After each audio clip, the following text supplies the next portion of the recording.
دجال پیدا ہو چکا ہے اور وہ کسی جگہ پہ چھپا ہوا ہے. دجال ایک پرسنالٹی ہوگا. اس کے بارے میں نبی پاک صلی اللہ علیہ وسلم جب ڈرایا کرتے تھے تو صحابہ کرام کہتے کہ ہم بعض اوقات اتنا ڈرتے کہ ہمیں لگتا تھا کہ ابھی کہیں سے نکل آئے. جانور نما انسان یا انسان نما جانور، اس کا نام انہوں نے پوچھا. اس نے کہا میرا نام ہے جساسہ. قسطنطنیہ جو ہے یہ مسلمان جو ہے عیسائیوں سے آزاد کروائیں گے. اس کا مطلب یہ ہے کہ قسطنطنیہ ایک دفعہ عیسائیوں کے قبضے میں جانا ہے. دجال سے لڑے گا کون؟ مہدی کے ہاتھ پر جو بیعت جب ہوگی تو مسلمان 3 حصوں میں تقسیم ہو جائے گی. اس کا سب سے بڑا دجال کا فتنہ کیا ہوگا؟ دنیا کے سب سے بڑے انسینٹیوز اس کے پاس ہوں گے. سورہ کاف کا دجال سے کیا تعلق ہے؟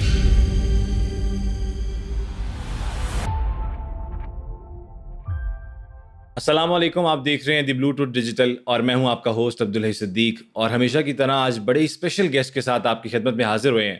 آج ہمارے ساتھ موجود ہیں ڈاکٹر حماد لکھوی صاحب. ڈاکٹر صاحب کا جو ہے ایک علم اور نالج کی اگر بات کریں تو آپ تمام لوگ جانتے ہیں کہ کس طرح سے وہ احادیث کی روشنی میں اور قرآن کی روشنی میں آپ لوگوں کو جو حالات حاضرہ ہے اس کے بارے میں آگاہ کرتے ہیں. اور ساتھ ہی ساتھ مختلف ایسے پہلو جو آج کل بہت زیادہ ہمارے سوشل میڈیا پر وائرلٹی کا سبب بنتے ہیں ان میں بھی ان کی بہت اچھی گرپ ہے. آج ہم دجال کے ٹاپک کو کور کریں گے اور ساتھ الومناتی کو بھی کور کریں گے کہ یہ کیا چیزیں ہیں. اس کے ساتھ ساتھ مختلف اس طرح کے پہلو بھی ڈسکس کریں گے آج کے اس پوڈ کاسٹ میں جو آپ کے لیے نئے ہونے والے ہیں.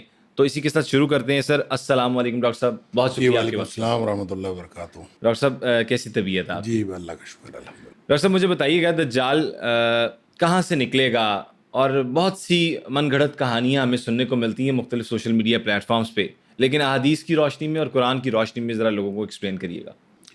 بسم اللہ الرحمن الرحیم. دیکھیں دجال دجل سے ہے جس کا معنی ہے فریب دینا، ٹھیک، یا دھوکہ دینا. تو دجال جو ہوگا یہ فعال کے وزن پہ یہ بہت مبالغے کا صیغہ ہے، بہت بڑا دھوکے باز ہوگا. صحیح. تو وہ دھوکے باز کوئی چیز ہوگا یا پرسنالٹی ہوگا، یہ لوگوں میں اختلاف ہے. صحیح. اور لوگ یہ نہیں سمجھتے کہ جو دجال ہے وہ کسی چیز کا نام نہیں ہے، وہ ایک پرسنالٹی کا نام ہے. ٹھیک. اور نبی کریم صلی اللہ علیہ وآلہ وسلم نے جو کچھ ہمیں دجال کے بارے میں بتایا ہے اس میں سب سے اہم بات یہ ہے کہ دجال روئے زمین کا اور تاریخ انسانی کا سب سے بڑا فتنہ ہوگا. بالکل ٹھیک. جب سب سے بڑا فتنہ ہے تو فتنہ ہوتا ہی ایسا ہے جس کی جو کنفیوزنگ ہو اور جو سمجھ میں نہ آنے والا ہو. بہتر.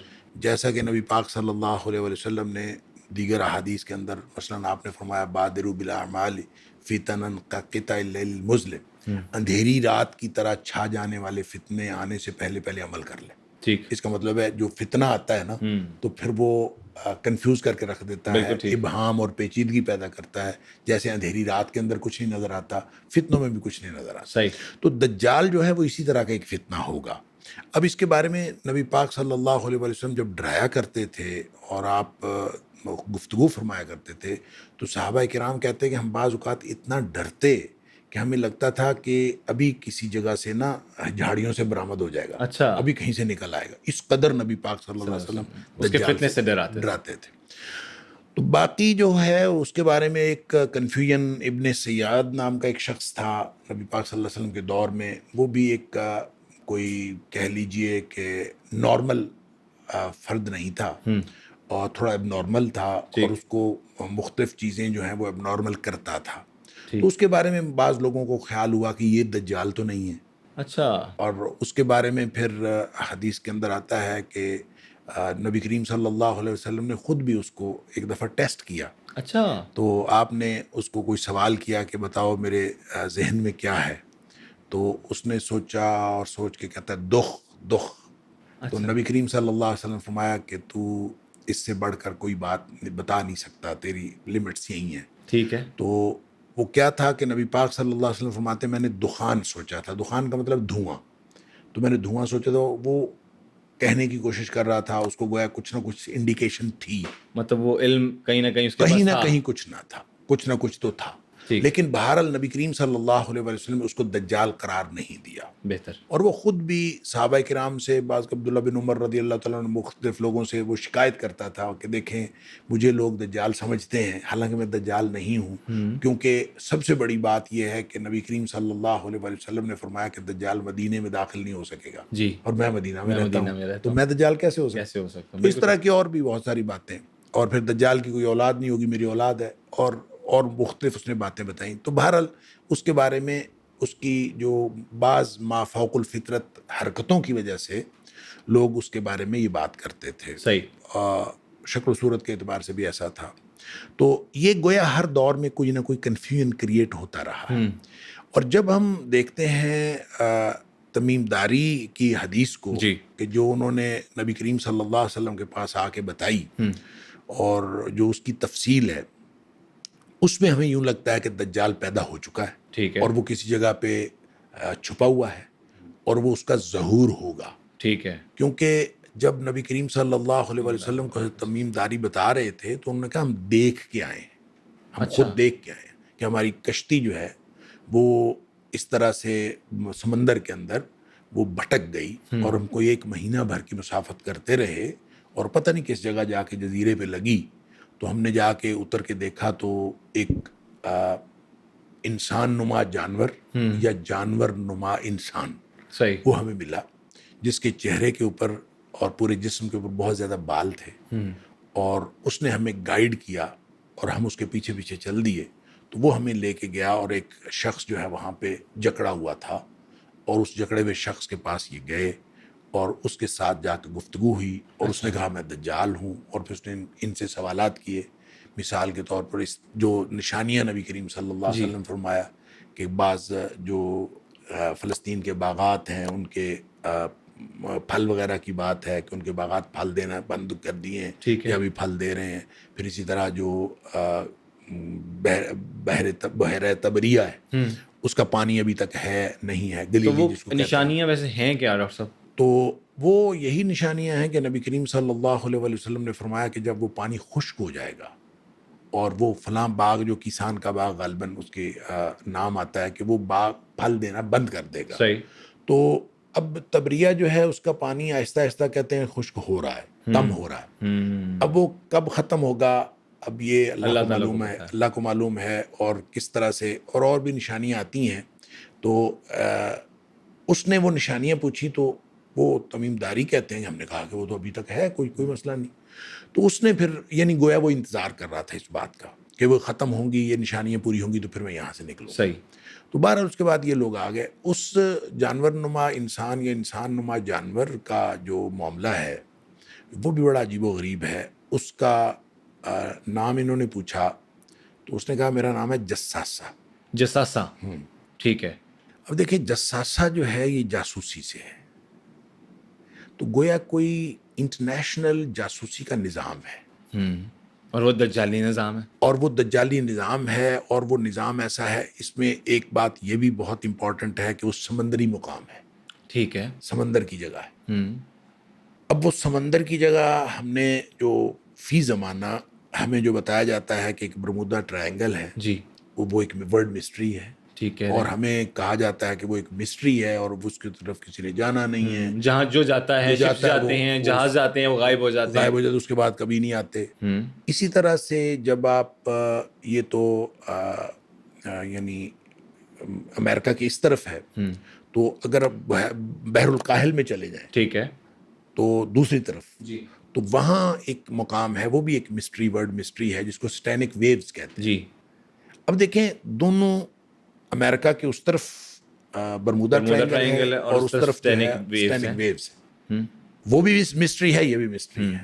اب ہو سکتا ہے وہ دونوں میں سے کسی ایک جگہ دجال جو ہے وہ موجود ہو، صحیح، اور دجال کے ساتھ ان کا کریکشن بھی ہو. جساسہ جو جاسوسی کا نظام ہے، اور اس میں قرآن نے جو سورہ مائدہ کے اندر ایک بات یہودیوں کے بارے میں خاص طور پر کہی ہے کہ یہ سماعون للکذب اکالون للسحت، یہ قرآن نے ان کے بارے میں ایک اصطلاح استعمال کی.